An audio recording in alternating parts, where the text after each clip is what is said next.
네, 오늘 함께 나누실 말씀은 마태복음 13장입니다. 13장 1절부터 9절까지 마태복음 13장 신약성경 21쪽입니다. 1절부터 9절까지 같이 읽도록 하겠습니다. 같이 읽겠습니다.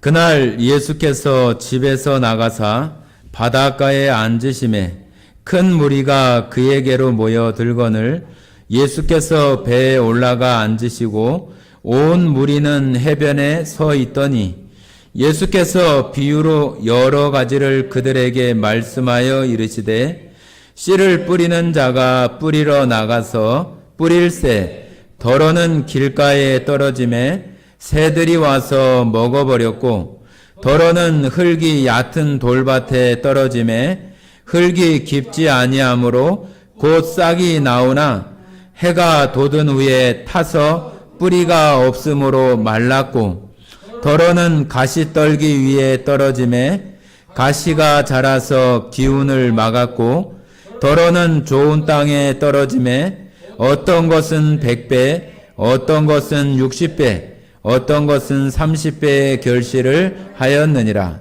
귀 있는 자는 들으라 하시니라. 네, 오늘 13장 30절까지나 아니면은 더 되면은 43절까지 한번 같이 나누도록 하겠습니다. 예, 12장에서는 예수님께서 유대인들에게 표적을 구하는 그런 유대인들에게 요나와 또 요나의 표적과 또 하나는 뭐죠? 요나의 표적밖에 보여줄 것이 없다고 이렇게 예수님께서 말씀하시는 그러한 내용 가운데 나와지고 그 후에 예수님의 그 모친 또 동생들이 이렇게 찾아온 그런 내용들까지를 우리가 살펴봤습니다. 오늘 13장에서 그 집에서 이제 나오시는 그런 가운데에 예수님께서 13장에 보면은 여러 가지 그 비유의 내용들이 나옵니다.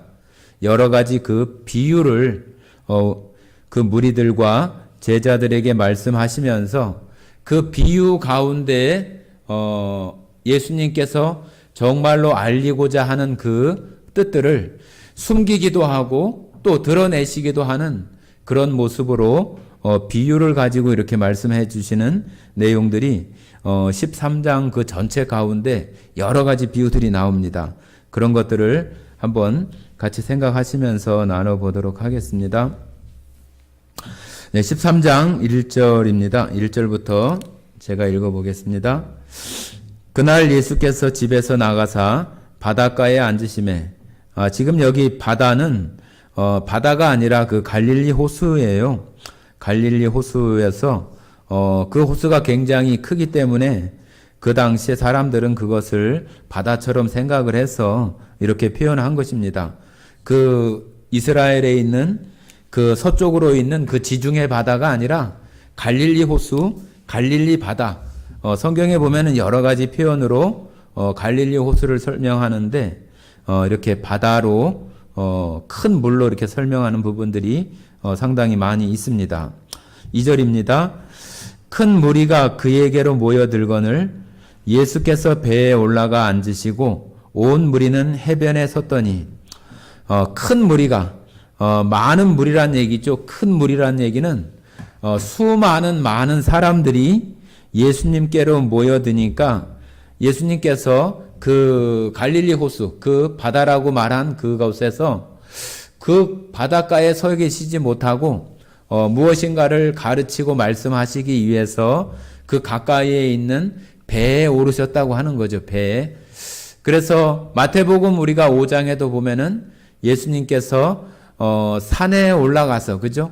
산에 올라가 앉으시니 하면서 그 말씀을 이렇게 가르치시고 또 우리가 잘 아는 그 산상설교를 하시는 그런 시작에도 산에 올라가 앉으시니 그런 표현들이 나옵니다. 여기도 예수님께서 배에 올라 앉으시고 또 무리를 향해서 이때 당시에는 뭐 지금처럼 이렇게 마이크 시설이 있는 게 아니잖아요. 어떤 뭐 확성기나 그런 게 스피커가 있는 게 아니니까 그때 당시에 이 호수에서 불어오는 어떤 그런 바람, 육지에서 호수로 불어가기도 하고 호수 쪽에서 육지로 불기도 하고 그러잖아요. 그래서 이때는 아마 호수 쪽에서 육지로 이렇게 바람이 이렇게 일어나는 그런 때라고 이렇게 사람들이 생각을 합니다. 왜 그러냐 하면은 소리를 많은 사람들에게 이렇게 하기 위해서는 바람을 이렇게 안고 하는 것보다는 그 바람을 이렇게 등지고 얘기하는 것이 훨씬 더 넓게 퍼져나가는 그런 효과가 있기 때문에 많은 무리를 향해서 지금 예수님께서 그와 같은 방법으로 말씀을 하고 있다, 그렇게 말할 수 있겠습니다. 자, 3절입니다. 예수께서 비유로 여러 가지를 그들에게 말씀하여 이르시되 씨 뿌리는 자가 뿌리러 나갈새. 자, 여기 예수께서 비유로 여러 가지를 말한다, 그렇게 말씀하시잖아요. 그죠? 비유로. 이 비유라고 하는 것은 뭐 다 아시겠지만 비교하고는 좀 달라요. 비교하고는 좀 다르고 어떤 거를 갖다가 비유해서 설명을 하는 거죠. 그래서 이것을 비유라고 하는 그 우리말로 이렇게 표현한 이 단어가 헬라어로는 페라볼레 뭐 이렇게 얘기를 해서 여러분들 그 성령을 얘기할 때 뭐라고 그래요? 페라클레토스 그러잖아요. 그 파라라고 하는 말이 옆에라고 하는 말이에요. 옆에 두어서 서로를 이렇게 의미를 비유해서 옆에 두고 보여주는 것이 비유라고 하는 거예요. 비유. 단순히 어떤 뭐가 크고 뭐 나쁘고 그런 그 비교가 아니라 그것을 설명을 하는데 그걸 직접적으로 설명하지 않고 다른 것으로 돌려서 이것을 설명하려고 하는 그 의미가 바로 비유라고 하는 것입니다. 비유. 자, 그래서 첫 번째 이제 비유를 이제 13장에 나오는 그 비유 가운데 첫 번째 내용이죠. 여러분들 잘 아시는 뭐 씨 뿌리는 비유 뭐 이렇게 많이 표현을 해서 3절에 씨를 뿌리는 자가 뿌리러 나가서 해서 지금 씨를 뿌리는 거에 대한 이야기를 합니다. 씨를 뿌린다고 하는 것은 이때 당시에 사람들은 대부분 다 농사를 짓는 그 농경 사회잖아요. 또 그 갈릴리 호숫가이기 때문에 베드로나 그 제자들 가운데 어부들도 많이 있기는 하지만 또 많은 사람들은 곡식을 가꾸고 그것으로 양식을 삼는 그런 그 농경을 많이 했잖아요. 그렇기 때문에 이 씨 뿌리는 거에 대해서 사람들이 뭐 누구나 다 쉽게 이렇게 인식할 수 있는 거죠. 지금 씨를 뿌리는 거에 대해서 얘기를 하지만 이것도 지금 비유라고 하는 거잖아요. 비유, 그죠?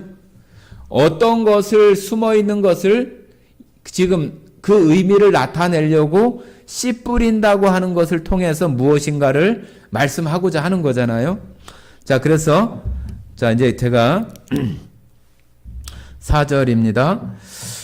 씨를 뿌릴새 덜어는 길가에 떨어짐에 새들이 와서 먹어버렸고 덜어는 흙이 얕은 돌밭에 떨어짐에 흙이 깊지 아니하므로 곧 싹이 나오나 해가 돋은 후에 타서 뿌리가 없으므로 말랐고 덜어는 가시떨기 위에 떨어짐에 가시가 자라서 기운을 막았고 덜어는 좋은 땅에 떨어짐에 어떤 것은 100배, 어떤 것은 60배, 어떤 것은 30배의 결실을 하였느니라.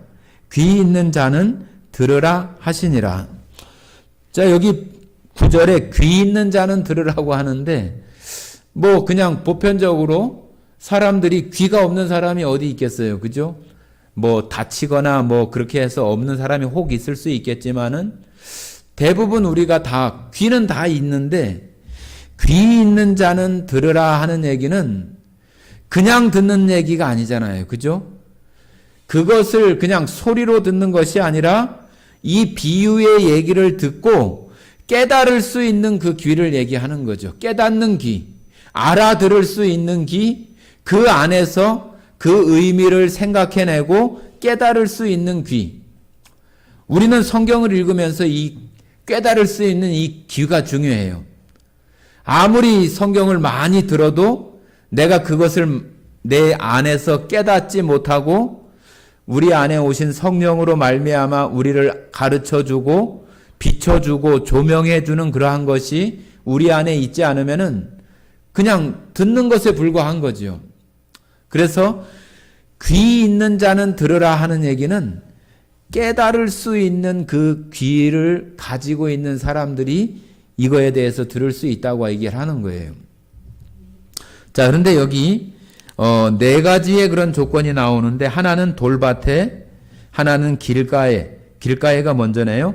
길가에, 또 돌밭에, 또 가시떨기 위에, 그리고 좋은 땅. 자, 여기 보면은 그 씨는 똑같은데 떨어지는 어떤 그 밭, 떨어지는 어떤 그 흙의 상태, 그런 것들이 다르다고 하는 것들을 이렇게 표현하면서 길가에, 돌밭에 따로따로 다 이렇게 구별해서 말하고 있어요. 길가에, 돌밭에, 가시떨기에, 좋은 땅에. 그래서 여기 이런 그 말씀을 하는 것을 얘기를 하면서 이것을 들을 귀 있는 자, 또 귀 있는 자는 들으라 이렇게 얘기를 하고 그냥 이렇게 지나갑니다. 한번 그 뒤에 또 설명이 있기 때문에 우선 지나가겠습니다. 10절, 제자들이 예수께 나와 이르되 어찌하여 그들에게 비유로 말씀하시나이까? 대답하여 이르시되 천국의 비밀을 아는 것이 너희에게는 허락되었으나 그들에게는 아니 되었나니 무릇 있는 자는 받아 넉넉하게 되되 없는 자는 그 있는 것도 빼앗기리라. 그러므로 내가 그들에게 비유로 말하는 것은 그들이 보아도 보지 못하며 들어도 듣지 못하며 깨닫지 못함이니라. 이사야의 예언이 그들에게 이루어졌으니 이르렀으되 너희가 듣기는 들어도 깨닫지 못할 것이요 보기는 보아도 알지 못하리라. 이 백성의 마음이 완악하여져서 그 귀는 듣기에 둔하고 눈은 감았으니 이는 눈으로 보고 귀로 듣고 마음으로 깨달아 돌이켜 내게 고침을 받을까 두려워함이라 하였느니라. 그러나 너희 눈은 봄으로 너희 귀는 들음으로 복이 있도다. 내가 진실로 너희에게 이르노니 많은 선지자와 의인이 너희가 보는 것들을 보고자 하여도 보지 못하였고 너희가 듣는 것을 듣고자 하여도 듣지 못하였느니라. 그런즉 씨 뿌리는 비유를 들으라. 자, 이렇게 지금 네 가지의 그런 그 밭, 씨가 떨어지는 곳에 대한 그 상태를 이렇게 말씀을 하시면서 지금 이런 그 10절부터 이런 이야기를 해요. 그들이 듣기는 들어도 알지 못하고 또 보기는 보아도 깨닫지 못하고 하나님께서 그들이 그것을 듣지 못하고 깨닫지 못하게 했다. 그렇게 얘기를 하는 거예요. 그러니까 우리가 생각할 때는 이거는 하나님께서 아예 그들은 듣지 못하게 했구나 그렇게 생각할 수 있지만은 그거보다는 그들이 마음이 여기 나오는 그 밑에 나오는 것처럼 완악해져서 그들의 마음이 아주 그 돌밭이나 길가나 그렇게 아주 완악하고 강팍한 그런 마음 가운데에는 하나님의 말씀이 들을 수 있는 귀나 또 볼 수 있는 눈이나 그러한 것들이 되어지지 못한다고 하는 거죠. 이 비유로 설명하시는 이유는 말씀드린 것처럼 어떤 사람에게는 가려지고 또 어떤 사람에게는 또 알려지는 것이 비유예요.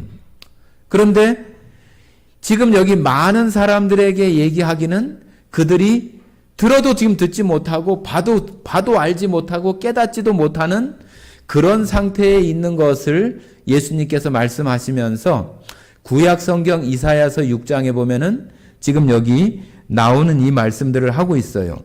그 14절부터 나오는 그 이사야의 예언의 이런 그 말이 6장에 나오는 그 말씀 가운데 있는 것을 예수님이 이렇게 인용하셔서 말하는 건데 그때 당시에 이사야서에 나오는 그때 당시에 이스라엘도 마찬가지예요. 하나님의 말씀을 들을 수 있는 귀, 또 선지자들이 얘기하는 그러한 것들을 통해서 하나님을 알아채지 못하는 그러한 이스라엘의 상태, 그런 모습이 있는 것을 그대로 이렇게 가져와서 예수님이 지금 그 큰 무리들에게 이렇게 말씀을 하시는 거예요. 그러니까 그들은 들어도 듣지 못하고, 귀가 있어도 듣지 못하고, 눈이 있어도 보지 못하고, 마음이 있어도 깨닫지 못하는 그런 상태에 있는 모습들을 말하고 있는 거죠. 자, 그러면서 그 이제 18절부터 그 비유에 대한 설명을 이렇게 예수님께서 직접 해석을 이렇게 해주시는 거예요. 18절입니다. 그런즉 씨 뿌리는 비유를 들으라. 아무나 천국 말씀을 듣고 깨닫지 못할 때는 악한 자가 와서 그 마음에 뿌려진 것을 빼앗나니 이는 곧 길가에 뿌려진 자요. 길가에 뿌려진 그런 길가 같은 그런 마음이겠죠. 길가 같은 그런 마음 상태에 있는 사람들에게는 씨가 떨어지지만은 악한 자가 와서 그 마음에 뿌려진 것을 빼앗나니 곧 길가에 뿌려진 자다. 그 씨가 그 땅 속에 들어가서 그 씨가 어찌 보면은 부패해서, 그죠? 분해되어져서 그 안에 있는 씨 성분들 속에서 뿌리가 나고 싹이 나고 그런 일들이 이루어져야 되는데, 이 길가 딱딱한 아스팔트 같고 아주 딱딱한 차들이 다니는 그런 길가 같은 곳에 씨가 떨어졌으니 그것이 어떻게 정말로 들어가기가, 그 안에 들어가서 뿌리를 내고 하기가 힘들어서 힘든 그러한 상태에 있기 때문에 정말로 그것이 길가에 뿌려진 그러한 상태는 악한 자가 와서 그 마음에 뿌려진 것을 그냥 빼앗아 가버리는 그런 모습. 그 4절에서는 그것을 새들이 와서 먹어버렸고, 그 마음에 들어가기도 전에 새가 와서 쪼아서 그냥 가져가 버린 거죠. 그래서 여기 마치 그 새를 악한 자로 이렇게 표현을 해서 그 악한 자가 빼앗아 가버린 그런 표현을 이렇게 하고 있는 거잖아요. 자, 20절입니다. 돌밭에 뿌려졌다는 것은 말씀을 듣고 즉시 기쁨으로 받되, 하나님의 말씀을 듣고 아주 기뻐해요. 아, 하나님이 살아계시고 또 성경이 사실이고 이스라엘 백성들 가운데 역사하시는 그 하나님, 또 우리가 지금 어떤 성경 공부를 하면서 예수님께서 내 죄를 용서하셨다고 하는 것에 대해서 기쁨으로 딱 받기는 받는데, 그것이 그 마음 가운데 아주 잘 이렇게 안착이 되어져서 뿌리를 내리지 못하는 거죠. 여기 길가처럼 돌밭에 떨어진 그러한 상태가 바로 그런 모습이라는 얘기예요. 그래서 그 돌밭은 어떤 모습이냐 하면은 21절에 이렇게 얘기를 합니다. 그 속에 뿌리가 없어 잠시 견디다가 말씀으로 말미암아 환난이나 박해가 일어날 때에는 곧 넘어지는 자요.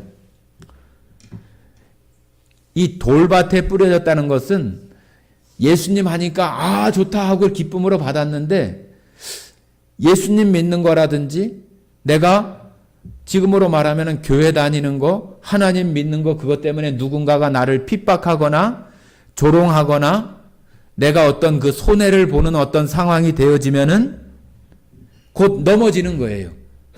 그냥 잠시 받았던 그 기쁨이 아니라 그냥 사라져버리고 자기가 그냥 그것을 견디지 못하고 그냥 꼬꾸라지고 넘어지고 신앙을 잃어버리는 것처럼 그 신앙의 뿌리가 깊이 내리지 못하는 그런 상태를 여기 지금 돌밭에 뿌려진 그러한 것으로 표현하고 있는 거예요. 자, 22절입니다. 가시떨기에 뿌려졌다는 것은 말씀을 들으나 세상의 염려와 재물의 유혹에 말씀이 막혀 결실하지 못하는 자요. 자, 세 번째, 가시떨기에 뿌려졌다고 하는 것은 말씀을 듣고 듣기는 하지만 그 가시의 그런 기운이 이렇게 막고 있어서 그것이 잘 결실하거나 잘 자라지 못하는 그러한 상태가 되어져서 그런 사람들은 세상의 염려와 재물의 유혹에 말씀이 막혀 결실하지 못하는 자다. 결실을 하려면은 이파리가 나오고 줄기가 싹이 나오고 줄기가 나오고 잎이 나오고 열매를 맺을 수 있는 그런 준비가 되어지는 것이 결실하는 거잖아요. 그죠? 열매가 맺어지지 못하는 그러한 상태가 되어지는데 여기 어떤 거냐 하면은 아주 그 세상의 염려. 아이고 내가 세상에 어떻게 살아갈까?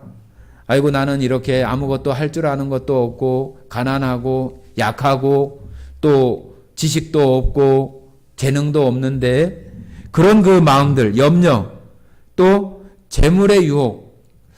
누군가가 돈을 많이 번다고 하면은 거기에 또 마음이 빼앗기고 또 누군가가 또 이런 얘기 하면은 거기에 또 마음이 빼앗기고 그런 것에 자기 마음이 왔다 갔다 많이 하고 또 그런 유혹에 하나님의 말씀이 그런 것들을 말씀이 들어오는 것을 그런 것들이 이렇게 막아버리는 그런 상태가 가시떨기에 떨어진 그런 상태.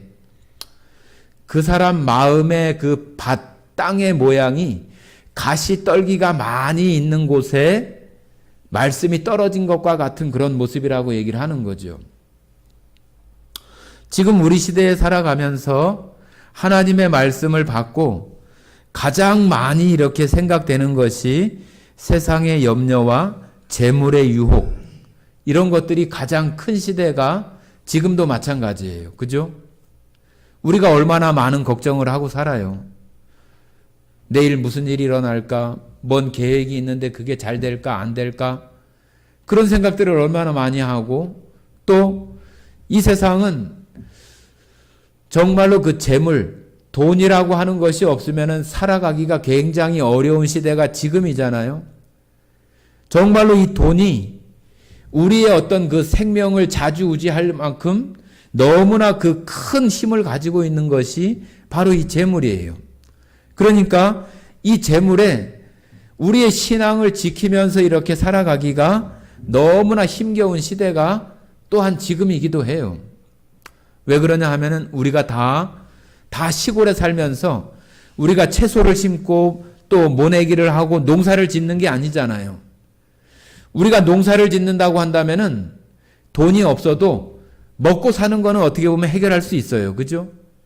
그런데 도시에 살면은 내가 무슨 뭐 어디 밭이 있는 것도 아니고 땅이 있는 것도 아니고 그러면은 돈이 없으면은 먹을 것을 다 이쑤시개 하나부터 다 사야 되는 그런 상태이기 때문에 돈이 없으면은 살아갈 수 없는 거예요. 그러니까 가끔 우리가 사업에 실패하거나 뭐 사기를 맞거나 아니면은 전 재산을 다 날리고 요즘 뭐 전세 사기라든지 그런 것들 때문에 정말로 극단적인 선택을 하거나 그런 일들이 많아요. 그런 것들은 살 길이 막막하고 이 재물에 대한 그런 것들 속에서 너무나 그러한 걱정이나 고통이 밀려오다 보니까 그렇게까지 되는 거죠. 그만큼 이 재물이라고 하는 것이 우리의 그 신앙 가운데도 엄청난 영향을 가지고 힘을 가지고 있는 것이 바로 이 재물이에요. 재물. 그러니까 우리가 이 재물의 어떤 이 걱정이나 유혹으로부터 우리가 그것을 이겨내지 못하면은 우리가 자칫 정말로 이 가시떨기 같은 그런 가운데 우리가 살아가는 모습이 되어질 수도 있는 모습을 설명하고 있는 거잖아요. 자, 23절입니다. 좋은 땅에 뿌려졌다는 것은 말씀을 듣고 깨닫는 자니 결실하여 어떤 것은 100배, 어떤 것은 60배, 어떤 것은 30배가 되느니라 하시더라. 자, 좋은 땅. 좋은 땅은 아주 부드럽고 우리가 얘기하는 아주 옥토 같은 거죠. 잘 갈아지고 아주 부드러운 마음, 부드러운 땅 상태가 되어져서 씨가 떨어져서 거기에 정말로 적당한 습기가 되어지고 적당한 온도가 되어져서 그 씨가 잘 발아하고 싹이 나고 뿌리가 나고 줄기가 나고 잎이 나고 열매를 맺을 수 있는 그 좋은 땅 상태가 되어지는 그런 것들 가운데에서는 100배, 60배, 30배의 결실을 하게 된다. 정말로 이 네 가지의 어떤 그 밭, 네 가지의 마음, 그런 상태 가운데에서 가장 좋은 그러한 상태가 바로 이 좋은 땅에 뿌려진 그러한 씨라고 우리가 말할 수 있겠잖아요. 그래서 우리의 어떤 그 마음 상태, 말씀은 똑같은데, 씨는 똑같은데, 우리의 어떤 그 땅, 마음, 그런 상태가 길가인가, 또 돌밭인가, 가시떨기 같은 그런 곳인가, 좋은 땅인가 하는 것들을 우리가 잘 살펴볼 필요가 있는 거예요. 우리가 여전히 그 앞부분에 나오는 그 세 가지의 모습처럼 우리가 그런 것들 가운데 걸려 있거나 내가 그런 일들이 있을 때마다 넘어진다든지 내가 그런 것들에 대해서 정말로 내가 믿음 가운데 잘 넘어가지 못하고 그런 가운데 있다고 한다면은 우리 자신들을 정말로 하나님 앞에 돌이키고 우리의 마음들을 좋은 땅과 같은 그러한 땅이 되어질 수 있도록 우리 자신들을 정말로 하나님 앞에 깊은 회개로 그 땅을 고르게 하고 부드럽게 하고 그렇게 할 필요가 있는 거죠. 아까 우리 앞부분에서 들을 귀가 없고 보는 눈이 없는 그런 이스라엘 백성들처럼 유대인처럼 강팍하고 그죠? 강팍하고 앞부분에서 뭐라고 표현을 했죠?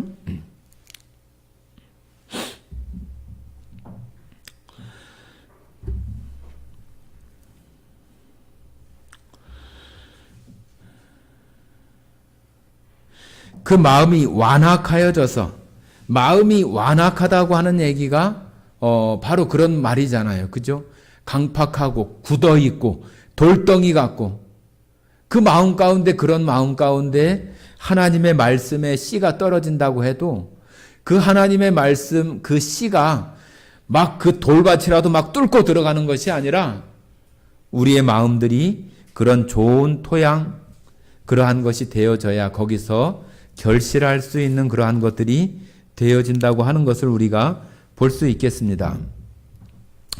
이것을 어떤 그 사람들은 이 길가부터 시작을 해서 좋은 땅까지의 어떤 그 과정, 신앙생활의 어떤 그 과정으로 이렇게 설명하는 분들도 있지만 저는 그거보다는 그 네 부분의 그런 부분들을 이렇게 예수님께서 꼭 찍어서 이렇게 돌밭에 길가에 따로따로 이렇게 말씀하시는 그런 부분들을 생각을 해보면은 이것은 그 말씀이 뿌려지는 그 밭의 그런 상태들을 각각 이렇게 얘기하는 것이지 누군가가 길가부터 시작을 해서 그 신앙이 점점 이렇게 되어지는 그런 단계로 말씀하시는 그런 맥락은 아니다고 저는 봅니다. 그래서 우리가 이런 부분들을 저가 이렇게 보는 그런 것들 가운데에서 각각 되어지는 어떤 그런 마음 상태들을 우리가 생각해 보는 것이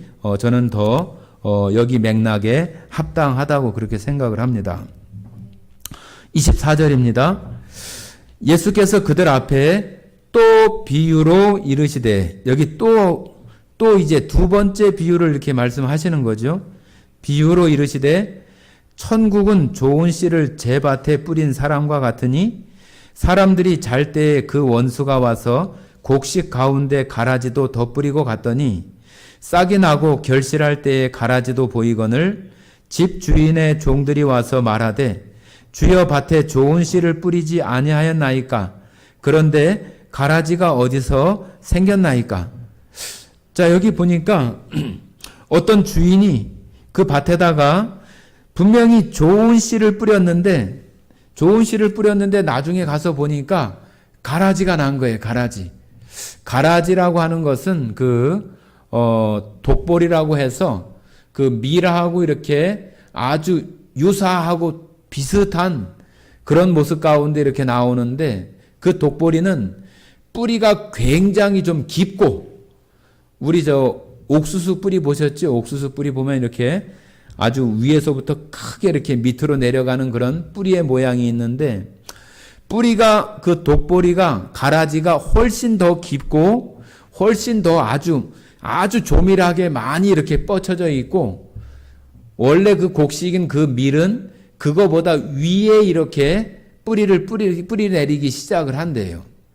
그러니까 나중에 가서 보니까 이 가라지, 독보리가 더 같이 이렇게 막 나오는 거예요. 이 종들이 볼 때 그냥 우리가 볼 땐 잘 알아보거나 구별하지 못하는데, 이 농사를 짓는 이 종들이 볼 때 그런 모습을 보고 주인한테 와서 얘기를 한 거예요. 주인님, 우리가 좋은 씨를 뿌렸는데 왜 가라지가 났을까요? 그거 어떻게 할까요? 그렇게 이야기를 하는 거예요. 그러니까 주인이 28절에 이렇게 얘기를 합니다. 주인이 이르되 원수가 이렇게 하였구나. 종들이 말하되 그러면 우리가 가서 이것을 뽑기를 원하시나이까? 주인이 이르되 가만두라. 가라지를 뽑다가 곡식까지 뽑을까 염려하노라. 자, 여기 원수가 밤에 와서 잠잘 때 와가지고 지금 그것을 나쁜 씨, 가라지를 뿌려놨다는 얘기예요. 그래서 종들이 와서 그것을 가서 뽑아버릴까요? 그렇게 얘기를 하니까 주인이 그냥 두어라. 가라지를 뽑다가 곡식까지 뽑을까 염려하노라. 예, 말씀드린 것처럼 그 독보리, 가라지가 뿌리가 훨씬 더 조밀하고 깊이 있기 때문에 그것을 뽑다 보면은 자칫하면은 옆에 있는 다른 것까지 이렇게 그 곡식까지 그것까지 이렇게 상하거나 뽑아지는 그러한 일들이 있기 때문에 그렇게 하지 말라고 하는 거죠.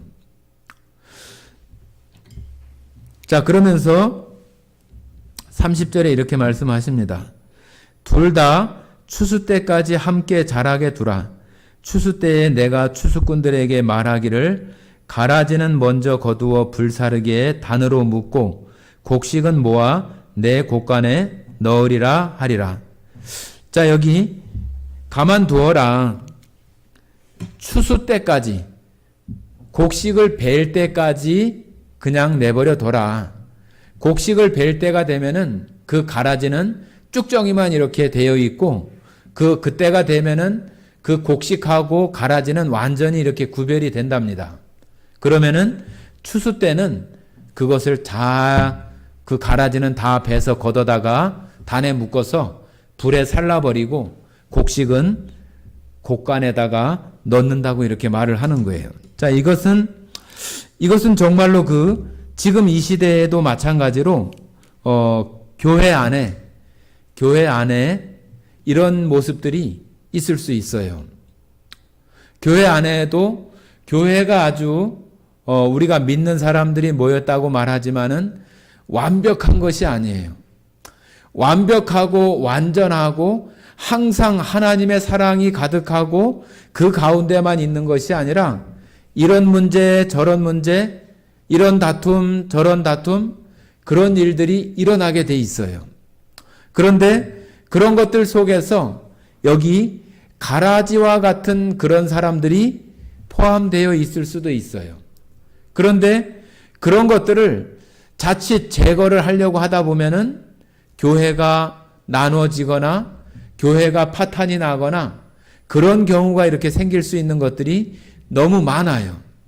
그렇기 때문에 지금도 이 교회라고 하는, 우리나라뿐만이 아니라 전 세계 안에 교회라고 하는 그 속에 더 넓게는 교회 바깥에 뭐 이단이고 또 다른 어떤 것들도 있고 그런 것들이 많이 있잖아요. 그죠? 교회 안에도 그렇지만 교회 바깥에도 그렇고 전 세계의 어떤 하나님께서 말씀하시는 그 교회라고 하는 그 안에 그런 가라지와 같은 그런 모습들이 있는 거예요. 그것을 여기서는 그 주인은 추수 때까지 두라고 하는 것은 정말로 이것은 마지막 심판 때까지 그대로 두란 얘기죠. 그때가 되면은 이것이 쭉정인지 가라지인지 알곡인지 참곡식인지 분명히 드러나서 알게 되니까 그때까지 기다려라. 그러면은 그때가 되어지면은 모든 것이 다 드러나서 이 가라지는 묶어서 불에 사른다고 하는 것은 바로 그 영원한 심판을 얘기하는 것이고, 곡간에 드린다. 알곡은, 곡식은 그 주인의 곡간에 드린다고 하는 것은 하나님의 나라에 그들은 들어가게 하는 그러한 일들을 하게 한다고 하는 것을 지금 말하고 있는 거잖아요. 그죠? 그래서 여기 나오는 이 말씀, 가라지와 알곡에 대한 이 비유도 지금 이때 당시에도 마찬가지잖아요. 지금 예수님 앞에 나와 있는 사람들이 일반 백성들 무리도 있고, 그때 당시에 종교 지도자들도 있고, 예수님을 배척하고, 우리가 12장에서 보았던 그런 바알세부를 힘입어서 귀신을 쫓아내고 병을 고친다고 말하고 했었던, 정말로 그 성령을 거역하는, 하나님의 일을 귀신의 일로 이렇게 이야기하는 그런 사람들, 정말로 완악하고 그런 사람들도 지금 있는 그러한 것들을 이렇게 말하는 거죠. 그 안에 가라지도 있고 알곡도 있고, 그런데 정말로 그것을 갈라내고 뽑아내려고 하면은 더 큰 문제가 있을 수 있기 때문에 마지막 심판 때까지 그대로 두라고 하는 거죠. 그때가 되면은 분명히 알게 되니까, 우리가 다른 성경에도 열매로 그 나무를 안다고 한 것처럼, 가라지는, 곡식이 꽉 차서 이렇게 연 그러면 어떻게 돼요? 고개를 싹 숙여서 나 익었어요 그러고 있잖아요. 그런데 그렇지 않고 쭉정이는 어때요? 그냥 고개를 빳빳하게 들고 나는 쭉정입니다 그러고 있는 거잖아요. 그때가 되면은 구별하려고 하지 않아도 다 드러나는 거예요. 그래서 주인이 그렇게 이야기를 하는 거죠. 그때까지 내버려 둬라. 그때 가면은 다 드러나고, 하나님께서 이 주인은 곧 하나님을 얘기하는 거고, 심판하시는 예수 그리스도를 말하는 그런 그 인물을 주인으로 이렇게 표현한 거죠. 그때가 되어지면 모든 것이 다 해결이 되어진다. 여러분들도 살아가면서 얼마나 세상이 부조리하고 불합리하고 맞지 않는 것 투성이고, 그죠? 올바르게 되는 것이, 우리나라 돌아가는 것만 해도 그렇잖아요. 그죠? 제대로 되는 거 별로 없는 것 같고, 정의도 없는 것 같고, 그런 모습들이 얼마나 많아요. 또 하나님을 믿는 사람보다 믿지 않는 사람들이 더 잘 되는 것 같고, 더 오래 사는 것 같고, 더 건강하고, 더 부자로 사는 것 같고, 그런 마음들이 얼마나 들 때가 있어요. 그죠? 그러나 그것은 잠깐이에요. 잠깐. 끝에 가서는 다 드러나고 다 알게 되는 거예요. 우리가 보고 있는 그 성경 가운데에서 정말로 하나님 말씀 가운데 시편에도 그렇고, 그들이 마지막 때가 되어졌을 때 그 결과를 다 보고 알게 되었다고 하는 그러한 말씀들도 우리가 살펴볼 수 있는 것처럼, 그 마지막 때가 되어지면은 다 드러나는 거예요. 자, 지금 여기 가라지와 그 알곡, 곡식에 대한 비유는 지금 그런 마지막 때의 그러한 모습들을 지금 여기 예수님께서 지금 말씀하시고 있는 그때 당시에 이스라엘, 유대의 어떤 그런 모습들 속에서 예수님이 와서 지금 직접 이야기하고 드러내시고, 그러는데도 불구하고 들을 귀가 없고 보는 눈이 없고 깨닫는 마음이 있지 않으니까 그 안에서 전혀 결실하지 못하는 그런 상태, 그런 어떤 이스라엘의 상태가 이런 상태에 있는 것들을 이렇게 고발하고 있는 거라고 볼 수 있겠습니다. 자, 31절입니다. 31절. 또 비유를 들어 이르시되, 여기 또 이제 또 비유가 있네. 또 비유를 들어 이르시되, 천국은 마치 사람이 자기 밭에 갖다 심은 겨자씨 한 알 같으니, 이는 모든 씨보다 작은 것이로되 자란 후에는 풀보다 커서 나무가 되매 공중의 새들이 와서 그 가지에 깃들이니라. 또 비유로 말씀하시되 천국은 마치 여자가 가루 서말 속에 갖다 넣어 전부 부풀게 한 누룩과 같으니라. 자, 여기 천국은 뭐와 같다. 천국은 뭐와 같다. 이렇게 두 비유를 말씀하시는데 겨자씨와 또 가루에 넣은 그 누룩에 대한 이야기를 해요.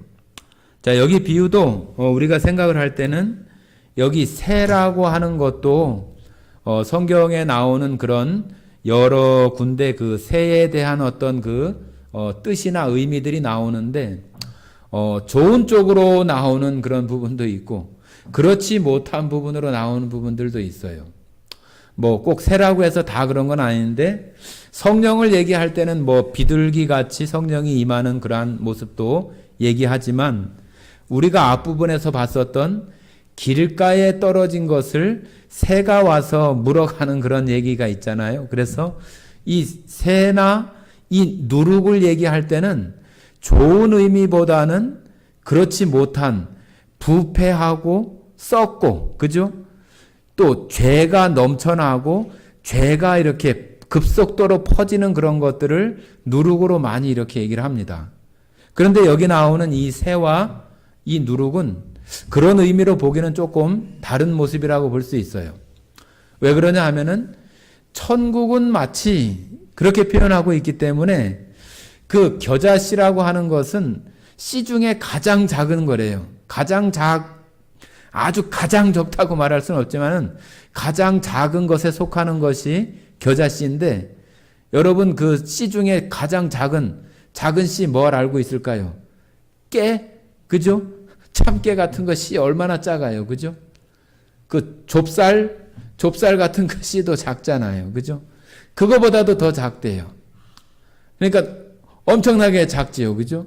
그런데 이 씨는 이 겨자씨를 얘기하는 것은 바로 그 씨는 하나님의 말씀 그 가운데 그 땅이나 우리들 마음 가운데 떨어져서 그것이 싹이 나고 그것이 그 안에서 자라기 시작을 하면은 그 사람의 어떤 마음 여기 자라가지고 새들이 깃들 만큼 엄청나게 크게 자란다고 하는 것은 그 씨가 그 마음에 떨어져서 엄청난 변화를 일으킨다고 하는 그런 의미를 가지고 있는 그 맥락이라고 말할 수 있어요. 그래서 새가 깃든다고 하는 것은 꼭 어떤 새는 공중에 날아다니는 공중 권세 잡은 자의 어떤 그런 거에 속한 것으로 이렇게 얘기하면은 잘 안 맞아요. 거기에 새가 깃들 수 있다고 하는 것은 바로 정말로 그 씨가 커져서 다른 사람들에게 영향을 끼치고 좋은 유익을 줄 수 있는 그런 그 모습으로 자라서 그 싹의 어떤 그 힘이나 능력이 그렇게 크게 퍼져나간다고 하는 그런 의미로 쓰여진 거예요. 그죠? 그래서 이 겨자씨 작은 것이 여러분과 저 마음에도 하나님의 말씀이 우리 가운데 어느 날 떨어져 가지고 우리 안에 우리도 모르게 하나님의 말씀을 읽으면은 내 안에 감동이 되어지고 또 말씀을 내가 정말로 실천은 잘 못하지만은 정말로 안타까워하고 복음을 전해야 되고 그런 마음들이 우리 안에 일어나고 그러한 마음들이 되어지는 것은 그 말씀의 영향이에요. 그죠? 그것이 우리 안에 와서 그런 그 영향들을 우리 안에 일으키는 일들이 있는 거예요. 그래서 그 뒤에 나오는 가루 안에 있는 이 누룩도 마찬가지예요. 여기서 이 누룩을 그 다른 모습으로 이렇게 나쁜 것으로 표현하면은 천국이 나쁜 것이 되어져 버려요. 그죠? 천국은 마치 이렇게 얘기를 하는데 그것이 누룩이 어떤 죄악이나 부패하거나 썩은 것으로 얘기하면은 천국이 썩은 것이 되어져 버리잖아요. 그래서 이 누룩이나 이 새라고 하는 그 단어 자체가 우리가 그런 것에 몰입되거나 매몰되지 않고 이 문맥이나 그런 것에 따라서 우리가 살펴보는 것이 필요해요. 그래서 여기 새나 또 이 누룩은 작은 거지만은 겨자씨도 작은 거지만은 그것이 씨가 발화해서 그 안에 큰 역사가 일어나는 부분들, 점진적으로 큰 어떤 것들이 일어나는 것들을 표현하고 있는 것으로 우리가 맥락을 봐야 되잖아요. 그래서 그런 부분으로 우리가 이해하는 것이 합당하다고, 여기 문맥에서는 그렇게 합당하다고 보여집니다. 34절입니다. 34절. 예수께서 이 모든 것을 무리에게 비유로 말씀하시고 비유가 아니면 아무것도 말씀하지 아니하셨으니 이는 선지자를 통하여 말씀하신 바 내가 입을 열어 비유로 말하고 창세부터 감추인 것들을 드러내리라 함을 이루려 하심이라. 자, 예수님께서 비유로 말씀하시는 이유는 예수님이 그냥 생각해서 이거는 비유로 말해야 되겠다 그렇게 하시는 것이 아니라 선지자 글 가운데 정말로 그 메시아 그리스도가 오면은 입을 열어서 비유로 말하고 창세부터 감추인 것들을 비유라고 하는 것들을 통해서 드러내신다고 하시는 그 성경의 말씀을 예수님은 이루시기 위해서 이루시는 그러한 일들로 이 비유를 통해서 말씀하고 있다. 그렇게 우리가 이해하면은 좋겠습니다. 자, 36절입니다. 여기 이제 그 가라지 비유에 대한 해석을 예수님께서 직접 해 주시는 겁니다. 36절입니다. 이에 예수께서 무리를 떠나서 집에 들어가시니 제자들이 나와 이르되 밭의 가라지의 비유를 우리에게 설명해 주소서. 대답하여 이르시되 좋은 씨를 뿌리는 이는 인자요 밭은 세상이요 좋은 씨는 천국의 아들들이요 가라지는 악한 자의 아들들이요 가라지를 뿌린 원수는 마귀요 추수 때는 세상 끝이요 추수 끄는 천사들이니 그런즉 가라지를 거두어 불에 사르는 것 같이 세상 끝에도 그러하리라. 인자가 그 천사들을 보내리니 그들이 그 나라에서 모든 넘어지게 하는 것과 또 불법을 행하는 자들을 거두어 내어 풀무불에 던져 넣으리니 거기서 울며 이를 갈게 되리라. 그때의 의인들은 자기 아버지 나라에서 해와 같이 빛나리라. 귀 있는 자는 들으라. 자, 여기 또 아까 9절에 있는 것처럼 귀 있는 자는 9절에도 귀 있는 자는 들으라 하신 말씀을 여기 43절에도 그때의 의인들은 자기 아버지 나라에서 해와 같이 빛나리라. 귀 있는 자든 들으라. 자, 귀 있는 자는 들으라고 이렇게 말씀을 하십니다. 제자들이 예수님께 나와서 예수님 말씀하셨던 그 비유, 그 가라지 그 비유가 무슨 뜻인가요? 묻는 거예요. 그러니까 예수님께서 아주 잘 설명을 해 주십니다. 제가 더 설명을 드리지 않아도 여기 아주 다 이렇게 얘기를 하십니다. 37절에 좋은 씨를 뿌리는 이는 인자요. 좋은 씨는 뭐예요? 하나님 말씀이에요. 그죠? 또 뿌리는 이는 인자. 인자는 예수님이에요. 예수님. 지금 예수님이 이 땅에 오셔서 하나님의 말씀으로 지금 계속 뿌리고 있잖아요. 이야기하고 있고 말하고 있고 비유로 설명하고 있고 또 많은 이적과 또 죽은 자를 살리고 병을 고치고 그런 일들을 지금 예수님이 하시고 있는 거예요. 자, 38절 밭은 세상이요 좋은 씨는 천국의 아들들이요 가라지는 악한 자의 아들들이요.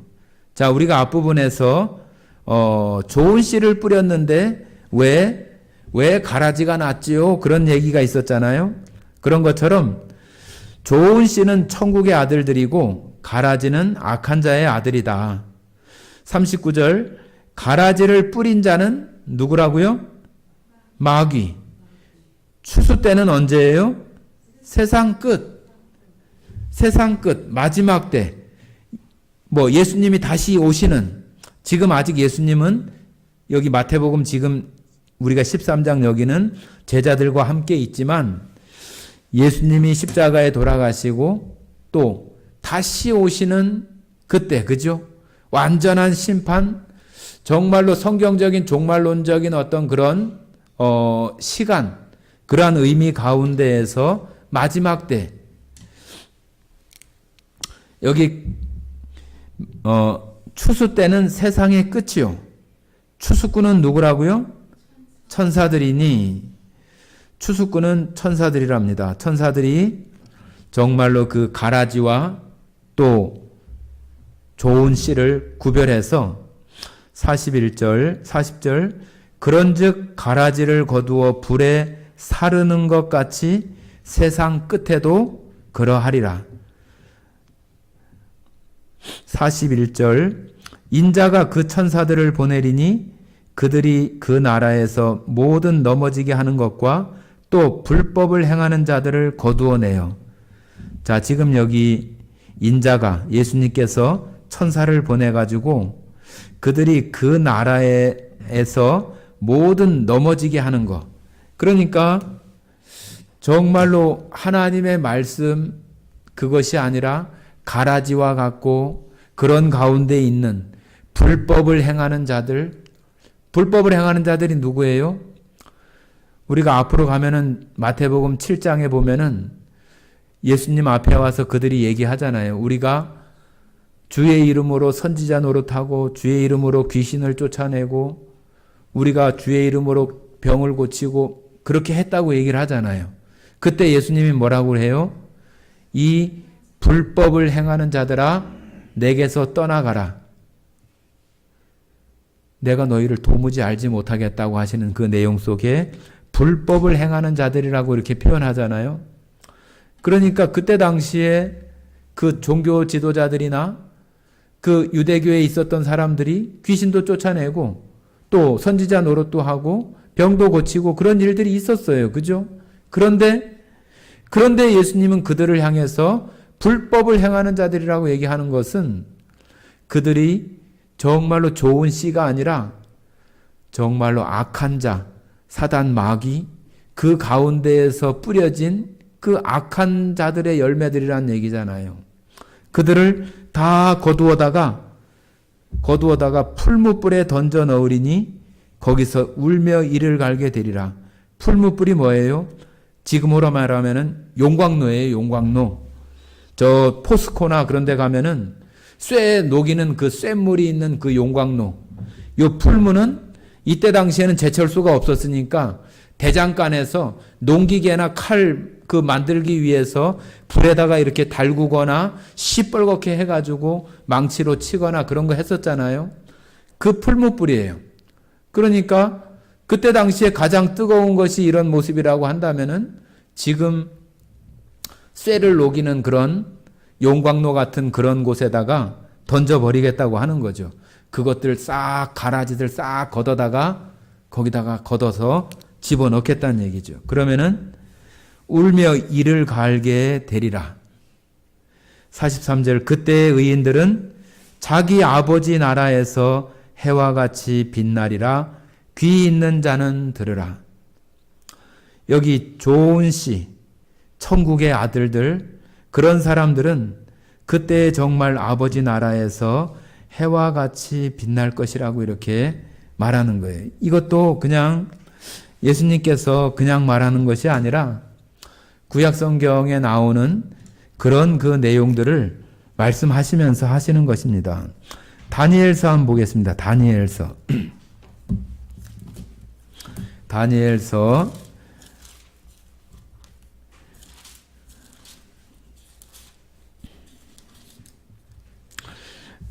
다니엘서 12장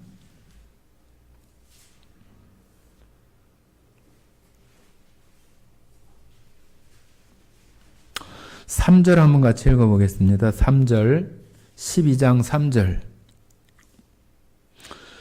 다니엘 구약성경 1256페이지 12장 3절 같이 읽겠습니다. 지혜 있는 자는 궁창의 빛과 같이 빛날 것이요 많은 사람을 옳은 대로 돌아오게 한 자는 별과 같이 영원토록 빛나리라.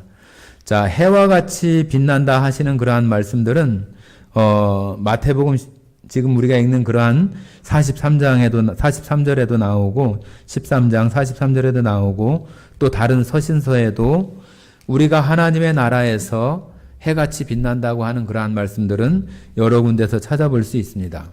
그래서 이 알곡과 가라지 또 씨 뿌리는 자 천국에 대한 이 비유들이 우리가 이런 것들을 통해서 우리가 정말로 그 하나님의 나라에서 해같이 빛날 그럴 사람들이라고 하는 것을 우리가 다시 한번 생각하면서 정말로 내가 내 안에 하나님의 그 씨, 그 말씀이 떨어져서 우리 안에서 정말로 내 자신을 완전히 이렇게 장악하고 하나님이 나를 완전히 이렇게 통치하는 우리가 하나님의 나라가 이루어진다고 하는 것은 우리가 우리 생명이 다하거나 예수님이 오셔서 그 나라에 가서 우리가 부활 생명 가운데 그 하나님과 함께 하는 것도 하나님의 나라가 이렇게 되는 거예요. 그러나 지금 우리가 살아가는 동안에 하나님의 나라가 우리 안에 이루어진다고 하는 것은 하나님이 우리를 통치하는 그것이 우리가 그 통치 가운데 영향을 받으면서 살아가는 그러한 삶이 하나님의 나라가 이루어진 그러한 상태로 우리의 삶을 살아가는 거라고 말할 수 있어요. 그래서 우리가 지금 이 땅에 살아가지만 정말로 그러한 것들 속에서 정말 하나님의 나라에서 해와 같이 빛나는 그러한 것들을 우리 마음속에 생각하면서 정말로 내 안에서 우리를 더 많이 차지하고 정말로 우리가 주일날 드린 말씀처럼 우리가 예수님과 함께 내가 죽었다고 하는 사실을 날마다 고백하면서 정말로 내가 죄악된 길로 가고자 할 때 그때 내가 죽었음을 선포하고 거기서 멈추고 하나님의 나라, 하나님의 통치, 하나님의 말씀에 내가 영향을 받아서 그 통치를 받아서 하나님을 향해서 나아가는 정말로 해같이 빛나는 그러한 것들을 바라보며 나아가시는 모든 성도들이 되기를 바랍니다.